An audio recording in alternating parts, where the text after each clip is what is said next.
সবাইকে শুভেচ্ছা জানিয়ে শুরু করছি চ্যানেল 24 এর নিয়মিত আয়োজন প্ল্যানেটারি হেলথ একাডেমি আর সুরক্ষায় প্রতিদিন পাওয়ার্ড বাই ইউনাইটেড হসপিটাল। আপনাদের সঙ্গে আছি আমি আশিকিন প্রিন্স।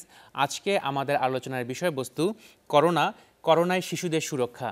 এ বিষয়ে কথা বলতে ভার্চুয়ালি যুক্তরাষ্ট্র থেকে আমাদের সঙ্গে যুক্ত হবেন যুক্তরাষ্ট্রের ইউনিভার্সিটি অফ শিকাগোর pediatric pulmonologist doctor Naima Chowdhury. Doctor Chowdhury, আপনাকে স্বাগত আমাদের অনুষ্ঠানে। ঢাকার মিরপুর থেকে যুক্ত হবেন ঢাকা শিশু হাসপাতালের রেসপিরেটরি মেডিসিন ডিপার্টমেন্টের সহকারী অধ্যাপক ডক্টর মোহাম্মদ কামরুজ্জামান। ডক্টর কামরুজ্জামান, আপনাকেও স্বাগত আমাদের অনুষ্ঠানে। প্রথমেই আমি যেতে যাচ্ছি ডক্টর নাইমা চৌধুরীর কাছে। ডক্টর চৌধুরী, করোনা তো বৈশ্বিক মহামারী চলছে এটি, তো আমরা দেখতে পাচ্ছি যে বয়স্করা এবং অ্যাডাল্টরা বেশি আক্রান্ত হচ্ছেন, তো শিশুদের আক্রান্ত হবার রেশিওটা হারটা কীরকম আপনারা দেখতে পাচ্ছেন?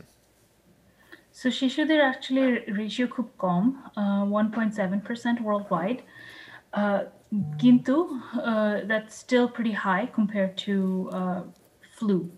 So আমরা যেটা দেখছি এখানে in the US at least that adolescents মানে 12 বছর থেকে 19 বছর বয়সদের বাচ্চাদেরকে at least 3 times higher hospitalization rate with flu compared to flu, and more complications compared to flu. So most of those children যাদের খুব sick হয়ে যায় তারা ICU তে চলে যায়, তাদের 5% require mechanical ventilation and the majority require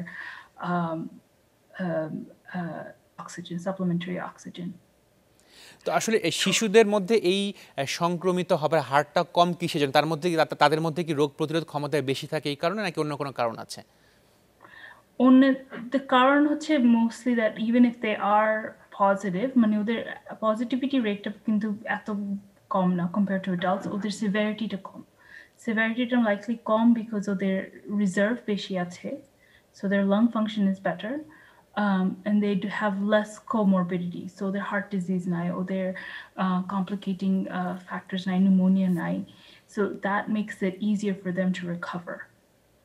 G doctor Chowdhury, আমাদের সঙ্গে থাকুন, আপনার কাছে আবারও আসবো।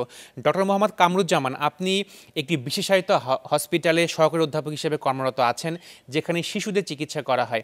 তো আসলে বাংলাদেশে এই করোনার সময় শিশুদের করোনায় আক্রান্ত হবার রেশিওটা আপনি কেমন দেখতে পাচ্ছেন? ধন্যবাদ। বাংলাদেশের শিশুদের করোনার হার যেটা বিশ্বব্যাপী যেটা একটা আছে, ওই রকমই আমাদের যে করোনার হার সেটা হলো 3% টোটাল পপুলেশন অফ দ্য মানে চাইল্ডের। তাই এই যেটা বলছিলেন ডাক্তার নাইমা চৌধুরী, যেটা কাছে একটা জিজ্ঞেস করছিলেন আপনি, যে শিশুদের করোনার হারটা কম কেন? অ্যাকচুয়ালি শিশুদের করোনার হার আক্রান্ত হওয়ার কম, যে শিশুদের এক্সপোজ হওয়ার এটা কম, তো এরা বাইরে কম যায়। তারপরে এই করোনা সিচুয়েশনে যে স্কুল এভরিথিং গুলো তো বন্ধ আছে, যার জন্য শিশুদের আক্রান্ত হওয়াটা কম। আসলে তাহলে কি বলা যায় যে বাংলাদেশও আসলে এই করোনা আক্রান্ত শিশুদের সংখ্যা কম, কিন্তু আমরা দেখেছি যে আপনাদের হসপিটালে অনেক সময় শিশুদেরকে প্রয়োজনে অপ্রয়োজনে টেস্ট করতে পাঠানো হয়, কিন্তু সেটাও তো একটা রিস্ক ফ্যাক্টর থাকে যে এই টেস্ট করতে এইসব করোনা আক্রান্ত হওয়ার সম্ভাবনা থাকে। কি মনে হয় আপনার? হ্যাঁ, ধন্যবাদ। যখন বিশ্বব্যাপী এই মহামারী করোনার এই প্রাদুর্ভাব চলছে, তখনই any types of respiratory problem, suppose flu like problem, যেমন জ্বর, কাশি, ঠান্ডা থাকলে সাধারণত প্রথমেই তো আমরা সাসপেক্ট করি যে এটা করোনা কিনা, কারণ কি করোনা তো একটা মহামারী পৃথিবীব্যাপী চলতেছে। তারপরে এখান থেকে দেখা যায় যে ফ্যামিলিতে যদি কেউ এই জাতীয় সিমটম নিয়ে থাকে, তাহলে তার এক্সপোজার একটা পসিবিলিটি হবে এবং সাসপেক্টেড কেস অফ করোনা। সেই জন্য সেই বাচ্চাগুলোকে আমরা মানে কিসের জন্য ডিটেকশন এবং তার করোনা আছে কিনা এইটা জানার জন্য আমরা পরীক্ষা করতে পাঠাই। কারণ করোনা যে ডিজিজ, এটা তো একটা মানে বিশ্বের ডিজিজ, যে একটা একজন থেকে আরেকজনকে ছড়ায়, যেটা যার জন্য এই ডিজিজটাকে আমরা তার ভিতরে আছে কিনা এটা জানার জন্য আমরা সাধারণত পরীক্ষা করতে পাঠাই। এবং ঢাকা শিশু হসপিটালে যে পরীক্ষাগুলো করা হয়, এটা নিয়ে খুব রিলায়েবল পরীক্ষা, যে যার জন্য শিশুদের জন্য একটা বিশেষায়িত হসপিটাল, এবং সব সেন্টার থেকেই শিশুদের স্পেশালি এখানেই পাঠাই দেওয়া হয় যে তার করোনা আছে কিনা তার ডিটেকশন করার জন্য। জি ডক্টর কামরুজ্জামান ধন্যবাদ। ডক্টর নাইমা চৌধুরী, বাংলাদেশে ঋতু পরিবর্তন হচ্ছে, কখনো বৃষ্টি হচ্ছে, কখনো রোদ দেখা যাচ্ছে। তো এই সময়টাতে তো আসলে সিজনালি জ্বর আসে, ফ্লু হয়। তো এই সময়টাতে আবার করোনার সংক্রমণও বেড়ে যাচ্ছে আমাদের দেশে। সিমটম প্রায় সেম। তো এই ক্ষেত্রে আসলে একটি শিশু করোনাতে আক্রান্ত হয়েছে কিনা, তো এটি জানার জন্য আসলে প্রাইমারিভাবে বাবা মাকে কী ধরনের সতর্কতামূলক ব্যবস্থা নেওয়া উচিত বলে আপনার মনে হয়, ডক্টর চৌধুরী? So আপনি খুব correct that the symptoms are more or less the same. সবারই কাশি হয়, জ্বর হয়, ঠান্ডা লাগে, নাক বন্ধ হয়ে যায়। The main thing is that বাচ্চার যদি শ্বাসকষ্ট হওয়া শুরু করে, so he's breathing fast, হাঁপাচ্ছে খালি, ঠিকমতো খেতে পাচ্ছে না because he's খুব শ্বাসকষ্ট হচ্ছে, সেই সব সময় টেস্ট করা খুব ইম্পর্টেন্ট। তো টেস্ট ছাড়া আমাদের মানে বলা খুব ডিফিকাল্ট যে এটা ফ্লু না, এটা ঠান্ডা না, এটা just corona. So that's unfortunately that's the most frustrating part of this virus and this disease. They easily detect মানে কোন সিমটমস হবে বলে বলা যায় না যে হ্যাঁ এটা ডেফিনেটলি করোনা ভাইরাস। জি ডক্টর চৌধুরী ধন্যবাদ। ডক্টর মোহাম্মদ কামরুজ্জামান, যদি একটি বাচ্চা ডিটেক্ট হয়ে গেল যে সে করোনায় আক্রান্ত হয়েছেন, তো সেই বাচ্চার আসলে ট্রিটমেন্টটা আপনারা কিভাবে শুরু করেন? আসলে একটা বাচ্চা যখন ডিটেকশন হয়ে গেল যে সে সাফারিং ফ্রম করোনা, তখন তাকে করোনা স্পেশালিস্ট যে ইউনিট আছে সেখানে তাকে পাঠিয়ে দেওয়া হয়, দিয়ে তাকে স্পেশালি ভাবে ট্রিটমেন্ট দেওয়া হয়।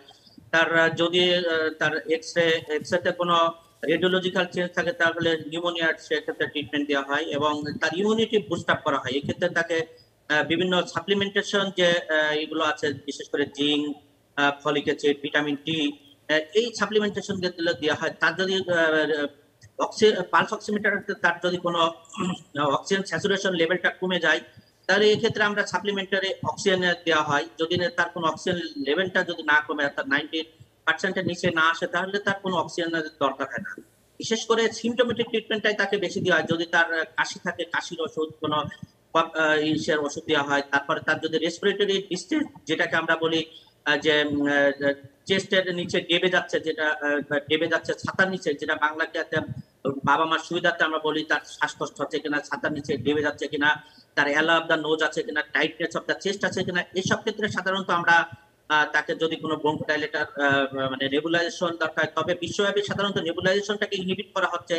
যদি তার কোনো শ্বাসকষ্ট থাকে, তো এই ক্ষেত্রে সাধারণত নেবুলাইজটা দিলে বাচ্চাটা অনেকটা বেটার ফিল করে।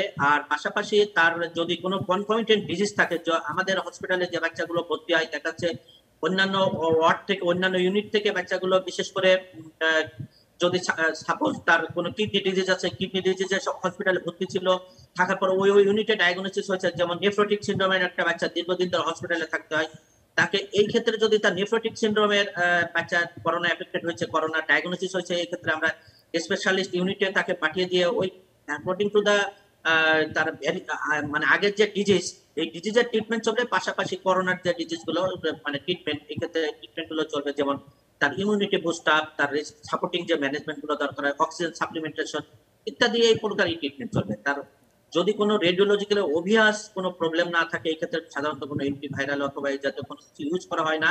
সাধারণত ম্যানেজমেন্ট মানে সিমটোমেটিক ম্যানেজমেন্ট দিলে এবং তার আধার যে কনকমিটেড ডিজিজ আছে, এই ডিজিজের ম্যানেজমেন্ট গুলো দিলে সাধারণত ইমপ্রুভ করে দেয়। জি ডক্টর কামরুজ্জামান ধন্যবাদ আপনাকে। ডক্টর নাইমা চৌধুরী, আসলে এইসব বাচ্চাদের সিভিয়ারিটি রেট কীরকম, ডেথ রেটটা কীরকম? Death rate is very low. Actually, it's 0.0003% in the US. We've had maybe 1 to 2 deaths. Again, ওদের সাধারণত অনেক major complications আছে আগের থেকে, so either chronic lung disease, cancer, immunological deficiencies, ওগুলোতে that predispose them to have severe disease from COVID. Additionally, Jara Margatin, again, like it's very, very rare.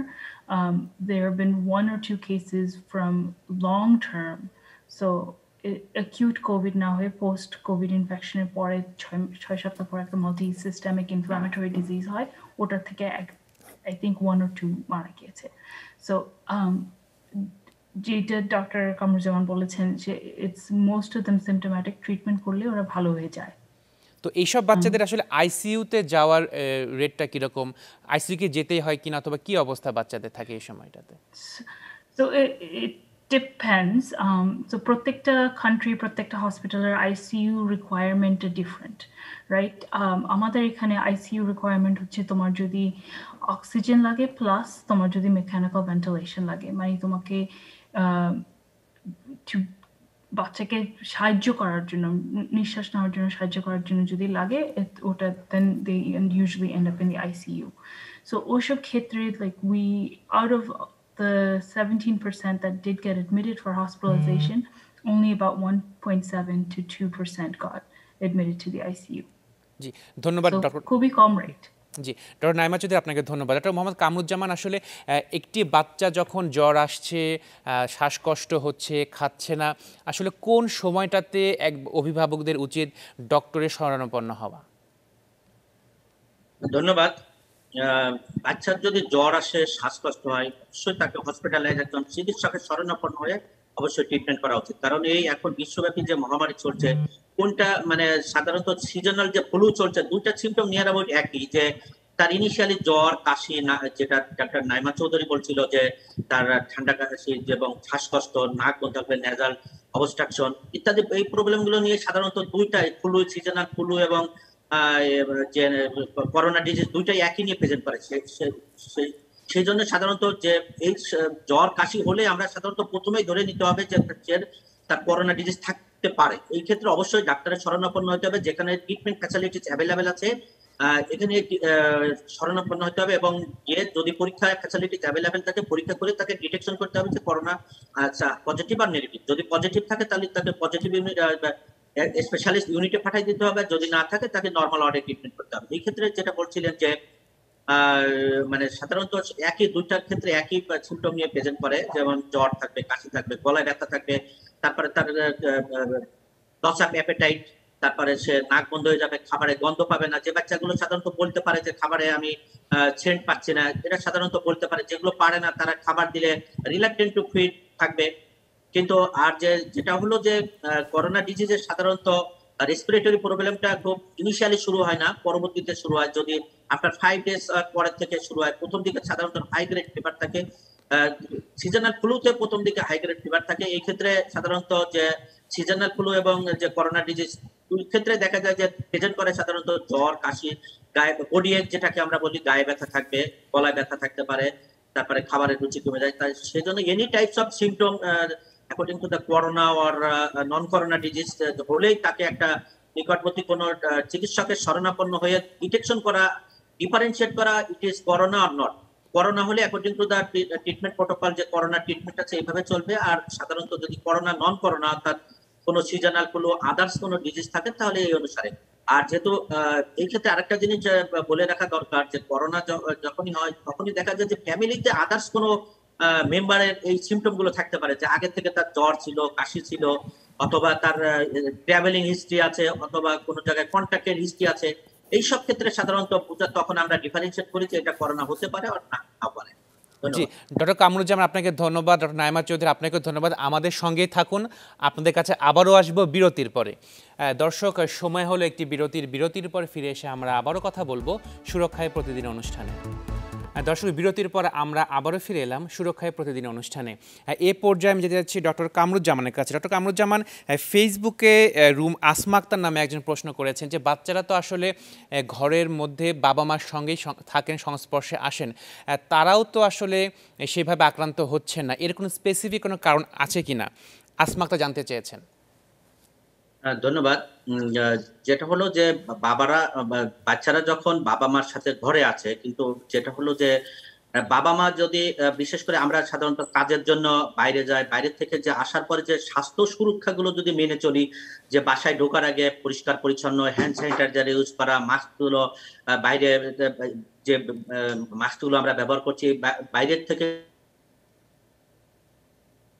যদি আমরা এগুলো ডিসপোজ করি, তাহলে সাধারণত বাসায় আর বাসায় আসার পরে যে হ্যান্ড স্যানিটাইজার দিয়ে ভালো করে হাত ধোয়া, তো বিশেষ করে যে জামা কাপড়গুলো পরে বাইরে যায় আমরা, এগুলো যদি পরিষ্কার পরিচ্ছন্ন আলাদাভাবে আলাদা একটা পরিষ্কার পরিচ্ছন্ন করে মানে চেঞ্জ করার পরে আমাদের কাছে যখন বাচ্চারা আসবে তখন তাদেরকে কোলে নেওয়া অথবা সংস্পর্শে যাওয়া, তাহলে এই ক্ষেত্রে যদি মেনটেন করা যায় তাহলে সাধারণত হবে না। আর বিশেষ করে একটা জিনিস এখানে বারবারই আগেও তো আলোচনায় এসে গেছে যে যে যে বাচ্চাগুলোর যে রোগীগুলোর সাধারণত থাকে যে আদার্স কোনো ডিজিজ আছে, ইমিউনো সাপ্রেসিভ ডিজিজ আছে, বিশেষ করে তাদের বাচ্চাদের সাধারণত হাইপার টেনশনের পরিমাণটাও কম থাকে, কিন্তু যে অ্যাডাল্ট রোগীগুলো যারা বাসায় থাকে তাদের বিশেষ করে ডায়াবেটিস, হাইপার টেনশন, কোনো heart disease, fatty liver, others যে ডিজিজ গুলো আছে, এই কোনো kidney disease, chronic kidney disease, এই রোগীদের সংস্পর্শে আসার আগে অবশ্যই আপনাকে টোটাল বাইরে থেকে আসার পরে স্বাস্থ্য সুরক্ষাগুলো মেনে চললে সাধারণত তাদের এক্সপোজ হওয়ার পসিবিলিটি কম থাকে। আর এখানে যেটা গার্জিয়ান একটা সুন্দর কোয়েশ্চেন করেছে যে বাচ্চারা সাধারণত বাইরে বাসায় থাকলে তাদের যে আক্রান্ত হওয়ার প্রবণতাই থাকে, কারণ আপনি করোনা, আমরা প্রায় বিভিন্ন টকশোতে বলে থাকি যে করোনা ডিজিজটাকে আমরা নিজেই বাইরের থেকে বাসায় ইনভাইট করে নিয়েছি, সে কিন্তু কখনো নিজের থেকে আসে না, সে আমরা নিজে তাকে ইনভাইট করে বাসায় নিয়ে আসি যে আমরা স্বাস্থ্য সুরক্ষা মানছি না, বাচ্চাদেরকে নিয়ে বাইরে যাচ্ছি, অহরহ বাইরে যাচ্ছি, যে স্বাস্থ্য বিধি না মেনে, এর জন্যই সাধারণত বাচ্চাগুলো এক্সপোজ হচ্ছে। ধন্যবাদ। জি, ডক্টর কামরুজ্জামান ধন্যবাদ। ডক্টর নাইমা চৌধুরী, আসলে একটি বাচ্চা যখন করোনা আক্রান্ত হচ্ছেন, হবার পরে সে সুস্থ হয়ে যাচ্ছে, তো এরপরে আসলে পোস্ট কোভিড কমপ্লিকেশনসগুলো কী রকম হতে পারে বলে আপনারা দেখছেন? So there's two different types. একটা হচ্ছে multi-inflammatory systemic disease, এটা সাধারণত 6 সপ্তাহ থেকে 12 সপ্তাহের মধ্যেই হয়। সাডেনলি বাচ্চার হঠাৎ করে either joint pain, জ্বর, শ্বাসকষ্ট, and it's rapidly progressing, মানে 1 থেকে 2 দিনের মধ্যে সে সুস্থ থেকে একদম অসুস্থ হয়ে গিয়েছে। That is requires treatment, মানে inpatient treatment, আপনাকে ভর্তি হতে হবে, and that's usually আমরা steroids আর immunosuppressive drugs দিয়ে ট্রিট করি। আমরা দেখতে পাচ্ছি যে কিছু কিছু বাচ্চারা মানে র্যাশ ওঠে, লালচে দানার মতো ওঠে, যেটাকে ইনফ্লেমেটরি বলা হচ্ছে। তো এই চিকিৎসাটা আসলে কিরকম? এটা কি করোনার কারণেই হয় নাকি অন্য কোনো কারণ আছে? এটা করোনার কারণে এসেনশিয়ালি আপনার দ্য হিউম্যান বডি, ওটার ইমিউন সিস্টেমটা জাস্ট বেসিক্যালি কনফিউজ করছে যে করোনার ভাইরাসের যে অ্যান্টিবডিটা ক্রিয়েট করেছে ওটা কনফিউজ করে নিজের বডিকে আক্রান্ত করা শুরু করেছে। সো ইটস নট করোনা ভাইরাসটা আপনার বডির ভিতরে নেই, but because you've been infected with the coronavirus, now you have a higher risk for developing this immunodisease. তো সাধারণত জি বলুন। তো ওটা সাধারণত ট্রিট করার জন্য আপনাকে ইমিউনোসাপ্রেশন দরকার, প্লাস সো ওটা স্টেরয়েডস আর IVIG, মানে আলাদা করে ইমিউনোগ্লোবুলিনস দেওয়া। That help. বলেন। জি, তো যে বাচ্চাটি সুস্থ হয়ে গেল, তো সুস্থ হবার পরে পোস্ট কোভিড কমপ্লিকেশনসের কারণে কি সেই বাচ্চার কোনো সিভিয়ার কোনো ক্ষয়ক্ষতি হবার কোনো সম্ভাবনা থাকে কিনা, অথবা প্রাণহানির কোনো সম্ভাবনা থাকে কিনা? So without treatment in multi-inflammatory systemic disease, ওদের heart disease হতে পারে, so their cardiac wise ওদের হার্টের মাসলটা নষ্ট হয়ে যেতে পারে, প্লাস তোমার হার্টের যে ভেসেলস গুলো আছে ওগুলো ডাইলেট হয়ে অ্যানিউরিজমের মতো হতে পারে। সো উইদাউট ট্রিটমেন্ট অন্যান্য কারণ হতে পারে যে আপনার ইভেন্চুয়ালি অন্য অর্গানসদেরও ড্যামেজ হতে পারে, সো স্পেসিফিকলি আপনার kidneys and your immune system. So এটা হচ্ছে আপনি যদি মাল্টি ইনফ্লামেটরি ডিজিজ যদি না ট্রিট করেন, that's the eventual complication. In rare cases you can also have death, like ওরা মারা যেতে পারে এটা থেকে। জি, ডক্টর চৌধুরী আপনাকে ধন্যবাদ। ডক্টর মোহাম্মদ কামরুজ্জামান, ডক্টর চৌধুরী বলছিলেন যে ইনফ্লেমেটরি ডিজিজ হতে পারে পোস্ট কোভিড কমপ্লিকেশনসে, তো এই ট্রিটমেন্টটা আসলে কতটা ব্যয়বহুল, নাকি আসলে এই ট্রিটমেন্টটা সহজে করা যায়, বাংলাদেশে এটি অ্যাভেলেবেল আছে, প্রতিটি সরকারি হসপিটালে আছে? ধন্যবাদ ডক্টর নাইমার সাথে আমি এখানে একটু জাস্ট যোগ করি, সময় স্বল্পতা আছে যার জন্য। যেটা হচ্ছে যে নাইমা যেটা বলছিল যে একটা বাচ্চা যখন ওই যে সিস্টেমিক ইনফ্লামেটরি ডিজিজ হয়, এই যে করোনার এগেনস্টে যে বডিতে যে ইমিউনিটি মানে অ্যান্টিবডি তৈরি হয়, body can not detect it is মানে হার্ট সেল, মানে হিম সেল বা হার্ট সেল অ্যান্টিবডি, যে বডি ডিটেক্ট করতে পারে না এই ক্ষেত্রে যে এটা কি তার ফরেন কোনো মানে বাইরের কোনো না নিজস্ব কোনো অ্যান্টিবডি, সেটাকে ফরেন হিসাবে ডিটেক্ট করে, এর এগেনস্টে সে নিজের একটা রোগ প্রতিরোধ ক্ষমতার চেষ্টা করে। এই ক্ষেত্রে সিস্টেমিক ডিজিজ গুলো সাধারণত রেসপন্স গুলো শুরু হয়। এই ক্ষেত্রে আপনি যেটা বলছিলেন যে এই ক্ষেত্রে যে বাংলাদেশে ট্রিটমেন্ট আছে, কিন্তু এটা একটু ব্যয়বহুল ট্রিটমেন্ট। যেমন ডাক্তার নাইমা চৌধুরী বললো যে আইভিআইজি ইমিউনোগ্লোবিন দিতে হয়, ইমিউনোগ্লোবিন ট্রিটমেন্টটা সাধারণত বাংলাদেশে একটু ব্যয়বহুল। এটা পেন্টাগ্লোবিন অথবা ইমিউনোগ্লোবিন, নর্মোগ্লোবিন নামে বাংলাদেশে আছে। পেন্টাগ্লোবিনটা সাধারণত বাংলাদেশে এটা একটু ব্যয়বহুল। এটা সাধারণত বডি ওয়েট অনুসারে দেওয়া হয়। এটা একটা বাচ্চার যে পরিমাণ ওজন থাকে 400 মিলিগ্রাম পার কেজি বডি ওয়েটে পার ডে দিতে হয় ফর 5 ডেজ। এটা অনেক ব্যয়বহুল এবং এটা আমাদের সরকারি হসপিটালগুলোতে ইট ইজ নট অ্যাভেলেবেল, কিন্তু এটা বেশিরভাগই সাধারণত গার্জিয়ানদেরই ট্রিটমেন্টটা বাইরের থেকে করতে হয়। অনেক হসপিটালে মানে ওষুধটা নাই, এই ক্ষেত্রে এই ট্রিটমেন্টটা অবশ্যই ব্যয়বহুল। এটা সাধারণত এই পার্সেন্টেজ যেটা সিস্টেমিক ইনফ্লামেটরি ডিজিজের যে মানে এটা খুব রেয়ার ডিজিজ, অনেক অনেক পার্সেন্টেজ কম। এই ক্ষেত্রে খুব কম বাচ্চারা এসে যায়। আর যেটা আপনি বলছিলেন যে এই ক্ষেত্রে বাচ্চাগুলো সাধারণত পোস্ট কোভিড যে কমপ্লিকেশন, ডাক্তার নাইমা চৌধুরী যেটা বলছিল যে মায়োকার্ডাইটিস অর্থাৎ অ্যানিউরিজম, হার্টের যে আর্টারি গুলো আছে, আর্টারির ক্ষেত্রে অ্যানিউরিজম ডেভেলপ করে। তার যদি হার্ট বিশেষ করে ফুসফুসেতে ইনভলভমেন্ট হয়, তাহলে ফুসফুসেতে দেখা যাচ্ছে যে পোস্ট কোভিড ফাইব্রোসিস যেটাকে আমরা বলি, বাচ্চাদের ক্ষেত্রে এটা যেহেতু রেয়ার হতে পারে, কিন্তু এটা সাধারণত বড়দের ক্ষেত্রে বেশি হয়, বাচ্চাদেরও হতে পারে। তারপরে যেটা হলো যে হার্টের বেশি কমপ্লিকেশন নিয়ে আসে, কিডনিতে সমস্যা হতে পারে। এটা একটা খুব রেয়ার ডিজিজ। এটা এই কমপ্লিকেশনটা হলে সাধারণত বাচ্চাদের আস্তে আস্তে ক্ষতির দিকেই যায় বেশি। জি ডক্টর কামরুজ্জামান, ধন্যবাদ। ডক্টর নাইমা চৌধুরী, আমরা দেখতে পাচ্ছি যে করোনার অনেকগুলো ভ্যারিয়েন্ট এখন পৃথিবীতে বিরাজ করছে, বিভিন্ন দেশে বিরাজ করছে। এর মধ্যে অন্যতম অ্যাগ্রেসিভ একটি ভ্যারিয়েন্ট হচ্ছে ডেল্টা ভ্যারিয়েন্ট। তো এই ভ্যারিয়েন্টগুলো একটি বাচ্চার জন্য কতটা হুমকির বলে আপনারা মনে করছেন? So it's hard to assess that. In at least in the Delta variant, or like there are more pediatric cases, especially in the UK and India. Indian variant it's been shown to show more aggressive towards pediatric patients, particularly আপনার 12 থেকে 19 বছর বয়সদের, so adolescents there. Young babies there এখনো এত increase in cases দেখা যাচ্ছে না, but it's the adolescents that we're worried about. আমি আরেকটা জিনিস অ্যাড করতে চেয়েছিলাম যে with the long term complications, so ওটা হচ্ছে there's multi-inflammatory disease and then there is recovering from COVID. So যখন আপনি recover from COVID, especially আপনার যদি pulmonary disease হয়, a lot of times আপনার pulmonary আপনার lungs-টা একটু weak হয়ে থাকে. So for the next 2 to 3 years, we are assuming that ওদের higher chance risk of getting pneumonia, is higher risk of getting sick from just normal flu and cold, and most likely have some component of asthma. তো ওরা হয়তো প্রত্যেকটা weather চেঞ্জের সাথে বা ঠান্ডার সাথে খুব চেস্ট কনজেশন হয়ে যাচ্ছে, খুব উইক হয়ে যাচ্ছে, খুব কাশিটা বেড়ে যাচ্ছে। So that's something that we've also started to see in our children, even if they didn't have severe COVID, so hospitalized দরকার ছিল না, কিন্তু ওদের কোভিড হয়েছিল, and we're starting to see that ওদের lung functionটা একটু কমে গিয়েছে। জি ডক্টর চৌধুরী, আপনাকে জি জি জি বলুন। না, similarly heart functionও কমে যাচ্ছে.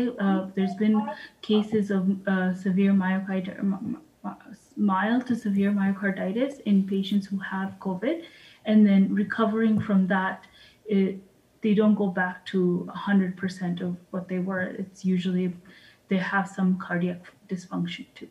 জি ডক্টর চৌধুরী, আপনাকে ধন্যবাদ। আপনারা দুজন আমাদের সঙ্গেই থাকুন, বিরতির পরে আপনাদের কাছে আবারও আসবো। দর্শক, সময় হলো আরও একটি বিরতির পর ফিরে এসে আমরা আবারও ফিরে আসবো সুরক্ষায় প্রতিদিন অনুষ্ঠানে। বিরতির পর আমরা আবারও ফিরে এলাম প্ল্যানেটারি হেলথ একাডেমিয়া সুরক্ষায় প্রতিদিন পাওয়ার্ড বাই ইউনাইটেড হসপিটাল অনুষ্ঠানে। এ পর্যায়ে আমি যেতে যাচ্ছি আবারও ডক্টর মোহাম্মদ কামরুজ্জামানের কাছে। ডক্টর কামরুজ্জামান, এখনও তো ইপিআই কার্যক্রম চলছে, টিকাদান কার্যক্রম চলছে। অনেক বাবা মাই হয়তো বা আতঙ্কে আশঙ্কায় তাদের সন্তানদের সেই টিকা কেন্দ্রে নিয়ে যাচ্ছেন না। তো এই জন্য আপনি এই বাবা মাদের আসলে কি পরামর্শ দিবেন? ধন্যবাদ। একটা খুব গুরুত্বপূর্ণ একটা প্রশ্ন, যেটা এখন আমাদের ইপিআই শিডিউলে যে টিকাদান কর্মসূচিতে আছে। আপনার যে এখন সাধারণত যে আপনি যখন বাচ্চা যে টিকা দেওয়ার শিডিউলটা থাকবে, এই শিডিউলে অবশ্যই যেতে হবে। সেটা আপনি স্বাস্থ্য সুরক্ষা মেনে যেতে হবে। আপনি যদি কোনো পার্সোনাল গাড়ি ইউজ করে যেতে পারেন অথবা একটা নিজস্ব গাড়িতে অথবা ভাড়া করা গাড়িতে যান, কোনো পাবলিক সার্ভিস ইউজ না করে যান, এবং তাহলে এটা আপনার পার্শ্ববর্তী যে নিকটবর্তী এলাকায় যে জায়গায় ইউপিআই কেন্দ্রগুলো আছে এখানে নিয়ে টিকা দেন।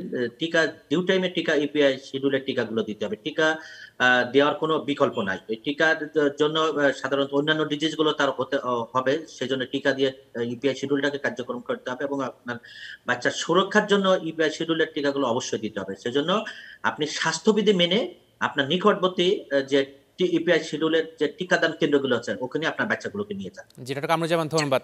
ডক্টর নাইমা চৌধুরী, আপনি যে দেশে রয়েছেন, যুক্তরাষ্ট্রে রয়েছেন, আপনি বলছিলেন যে আসলে সেখানে বাচ্চাদের স্কুল কার্যক্রম শুরু হয়েছে।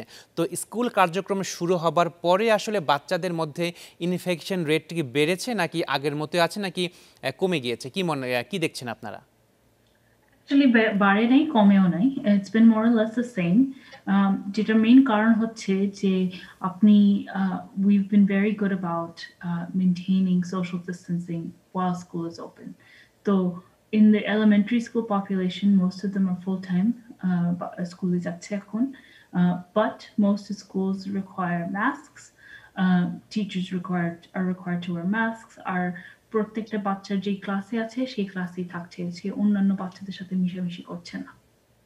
So cross ক্লাসের কোনো মিশামিশি হচ্ছে না। The other thing that has helped with keeping incidence rates low is that যখনই there's a certain exposure risk, ধরেন একটা ক্লাসে একটা বাচ্চার হঠাৎ করে মানে শূন্য যে ওরা পজিটিভ হয়েছে বা ওদের ফ্যামিলি মেম্বার পজিটিভ হয়েছে, সাথে সাথে পুরো ক্লাসের মেম্বারদেরকে সবাইকে জানানো হয় that class is closed for 2 weeks and সবাইকে কোয়ারেন্টাইন করতে হয় 2 weeks এর জন্য।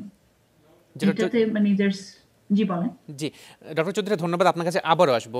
ডক্টর মোহাম্মদ কামরুজ্জামান, বাংলাদেশেও আসলে স্কুল কার্যক্রম বন্ধ রয়েছে, 15 মাসের মতো বন্ধ রয়েছে। তো বাচ্চারা এখন আলোচনা সমালোচনা চলছে যে আসলে বাচ্চাদের স্কুল খোলা হবে কি হবে না। তো আপনার কি মনে হয় খোলা উচিত কি উচিত না? এখন যেটা হচ্ছে এই মুহূর্তে স্কুল খোলার ডিসিশনটা আসলে ওয়াইজ হবে না, কারণ আমাদের দেশে তো ইনফেকশন রেটটা এখনো হয়নি, most of the people vaccinated হয়নি। তার জন্য যে আমাদের যে বাচ্চাগুলোকে স্কুলে দিয়ে আসবে, সাপোজ আপনি ধরেন যে সকালবেলায় বাবা দিয়ে আসছে, ছুটির পরে থেকে মা নিয়ে আসছে, দুইজনই কিন্তু এক্সপোজার পসিবিলিটি থাকছে বাচ্চা। তারপরে যে সোশ্যাল ডিস্টেন্স স্কুলে আমাদের মানে স্কুলগুলোতে এত কনজেস্টেড যে সেখানে বাচ্চাদের ভিতরে যে সোশ্যাল ডিস্টেন্স, তারপরে যে সুরক্ষা যে এইগুলো মানা হবে না, এবং এটা সম্ভব না আমাদের স্কুলেতে, কারণ একটা ক্লাস অনেক বাচ্চা। যেমন বাইরের ক্লাসগুলো বাইরের দেখেন যে যারা স্কুল কার্যক্রমগুলো চালু করছে তাদের সাধারণত বাচ্চা একটা ক্লাসে 30 জন বাচ্চা, তাদের সোশ্যাল ডিস্টেন্স মেনটেন আছে, তাদের হ্যান্ড স্যানিটাইজার ইউজ করতেছে, স্বাস্থ্য সুরক্ষাগুলো মানা হচ্ছে, তাদেরকে করাচ্ছে। একটা বাচ্চা যে ডক্টর নাইমা চৌধুরী যেটা বললো যে একটা বাচ্চা যখনই এফেক্টেড হচ্ছে, তার ভিতরে সিম্পটম আসছে, তাদেরকে সঙ্গে সঙ্গে 2 উইকসের জন্য কোয়ারেন্টাইনে পাঠাচ্ছে গার্জিয়ানের ভিতরে। ডক্টর কামরুজ্জামান, অসংখ্য ধন্যবাদ। আপনাকে থামাতে হচ্ছে। ডক্টর নাইমা চৌধুরী, আপনাকে অসংখ্য ধন্যবাদ। আশা করি ভবিষ্যতে আপনাদের দুজনের সাথে আবারও কথা হবে। ভালো থাকবেন। দর্শক, অনুষ্ঠান শেষ করার আগে অবশ্যই বলবো, করোনা ভাইরাস প্রতিরোধে নিজে সচেতন হন এবং অপরকে সচেতন করুন এবং আপনাদের বাচ্চাদের অবশ্যই সতর্কে রাখুন।